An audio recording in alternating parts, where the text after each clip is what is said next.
আসসালামু আলাইকুম। যারা দেশে এবং প্রবাসে আছেন সবাইকে শুভেচ্ছা জানাচ্ছি। আমি ইঞ্জিনিয়ার গিয়াসউদ্দিন চঞ্চল।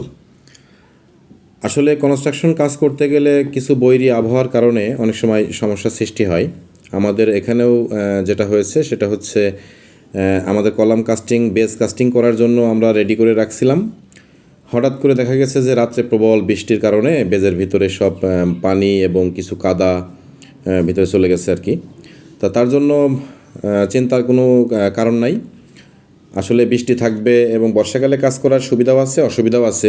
যেমন বর্ষাকালে কিন্তু কিউরিংটা খুব ভালো হয়, আবার অসুবিধাও আছে, কিন্তু অসুবিধা হইলেও এখানে সমাধান অনেকগুলো সমাধান করার ব্যবস্থা আছে।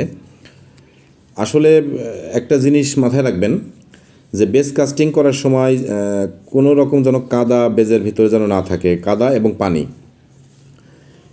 এটা হচ্ছে সবসময় খেয়াল করবেন যে ভিতরে মালিকপক্ষ যারা আছেন তাদেরকেও আমি বলবো আর কি, যে আপনারাও একটু নিজেরাও দেখে নেবেন যে আসলে এগুলা কেমন হচ্ছে। অনেক সময় দেখা যায় যে ওই কাদার ভিতরেও কিন্তু কাস্টিং হয়, এরকম নজিরও আছে কিন্তু, হ্যাঁ, যে কাদার ভিতরেও কিন্তু কাস্টিং করে ফেলছে, হয়তো বা মালিকপক্ষ দেখে নাই বা কেউ তদারকিতে ছিল না বা কেউ দেখে নাই, সেই অবস্থায় কিন্তু কাস্টিং কিন্তু হয়ে গেছে। আসলে কখনও এটা যেন না হয় সেদিকে খেয়াল রাখবেন।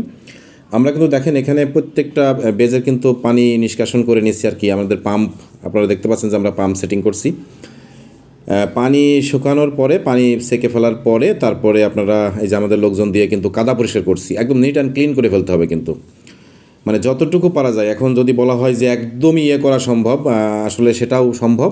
আপনারা অতিরিক্ত পানি ব্যবহার করবেন, উপরে থেকে কিছু পানি স্প্রে করে দিবেন, তাহলে রডের থেকে কাদাগুলো পরিষ্কার হয়ে যাবে। তারপর আবার পাম্প দিয়ে আপনারা সেকে নেবেন, আর যতটুকু পারবেন আর কি পরিষ্কার করে নেবেন। এর জন্য কিছু লোকজন যদি আপনার হয় লাগে বা কিছু খরচও হয়, তারপরেও কিন্তু এইটা না করে কিন্তু কখনো কখনো কাস্টিং করবেন না।